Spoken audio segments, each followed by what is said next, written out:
more thing I would like to tell you. I always tell one thing. ಜತೆಗೂಡುವುದು ಆರಂಭ, ಜತೆಗೂಡು ಚರ್ಚಿಸುವುದು ಪ್ರಗತಿ, ಜತೆಗೂಡು ಕೆಲಸ ಮಾಡುವುದು ಯಶಸ್ಸು. That means joining together is the beginning, discussing together is the progress, working together is the success. That is what, under the leadership of Mr. Patil, we have joined, we have discussed, and today a message is going to come to all the farmers of the 3 states that we all are united and we will save the farmers of the state. ಇವತ್ತು ನಾವು 3 ಜನನು ಸೇರಿ ಐತಿಹಾಸಿಕದ ವಿಚಾರವನ್ನ, ಈ ನೀರನ್ನ ಯಾವ ರೀತಿ ರಕ್ಷಣೆ ಮಾಡಬೇಕು, 33 TMC ನೀರನ್ನ ಯಾವ ರೀತಿ ಉಳಿಸಬೇಕು, ಮುಂದೆ ಈ ಡ್ಯಾಮ್ ಅನ್ನು ಯಾವ ರೀತಿ ರಕ್ಷಣೆ ಮಾಡಬೇಕು, ನಮ್ಮ ರೈತರ ಕುಟುಂಬದವರು, ರೈತರ ವೇದಿಕೆಯವರು ಏನು ಅರ್ಜಿಯನ್ನು ಕೊಟ್ಟಿದ್ದಾರೆ, ಏನು ಪ್ರತಿಪಾದನೆಯನ್ನು ಮಾಡಿದ್ದಾರೆ.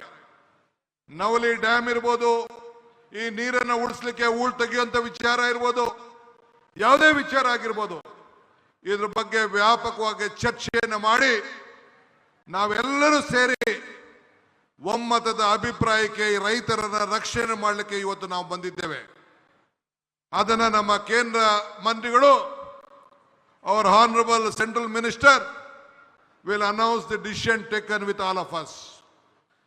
Today, whatever we have decided and discussed for 1 hour, this will go to the history of water resources, and in the federal structure of this country, to protect the constitution, to protect our rights, to save the farmers. ನಮ್ಮ ನೀರು ನಮ್ಮ ಹಕ್ಕು. ಆ ಹಕ್ಕಿಗೆ 3 ರಾಜ್ಯದ ರೈತರುಗಳನ್ನು ರಕ್ಷಣೆ ಮಾಡಲಿಕ್ಕೆ ಇಂಥ ಒಂದು ಐತಿಹಾಸಿಕವಾದಂಥ ತೀರ್ಮಾನವನ್ನು ನಾವು ತೆಗೆದುಕೊಂಡಿದ್ದೇವೆ. ಈ ತುಂಗಭದ್ರಾ ನದಿ 1860ರಲ್ಲಿ ಬ್ರಿಟಿಷರ್ ಆವತ್ತಿನ ಕಾಲದಲ್ಲಿ ಇಂಜಿನಿಯರ್ ಅವರು SR ಆರ್ಥರ್ ಪಾಟ್ ಅವರು ಅದಕ್ಕೆ ಒಂದು ನಾಂದಿಯನ್ನು ಹಾಡಿದ್ರು. ನಂತರ 1949ರಲ್ಲಿ ಆರಂಭವಾಗಿ ಇದನ್ನು ಪೂರ್ಣಗೊಂಡಂತ ಸಂದರ್ಭದಲ್ಲಿ ಅನೇಕರು ಎಲ್ಲರೂ ಕೂಡ ಇದಕ್ಕೆ ಸಾಕ್ಷಿಯಾಗಿ ಇವತ್ತು ಉಳ್ಕೊಂಡ್ರು. ಇವತ್ತು ರಾಯಲಸೀಮೆ ಮತ್ತು ಬಳ್ಳಾರಿ ಭಾಗದ ಮತ್ತು ಪದೇ ಪದೇ ಕಾಮಾಕ್ಷಿ ಪೀಠದವಾಗಿ ಈ ಯೋಜನೆಯನ್ನು ನಾವೆಲ್ಲ ಜಾರಿಗೊಳಿಸಬೇಕಾದಂತ ಒಂದು ಪರಿಸ್ಥಿತಿಗೆ ಬಂತು.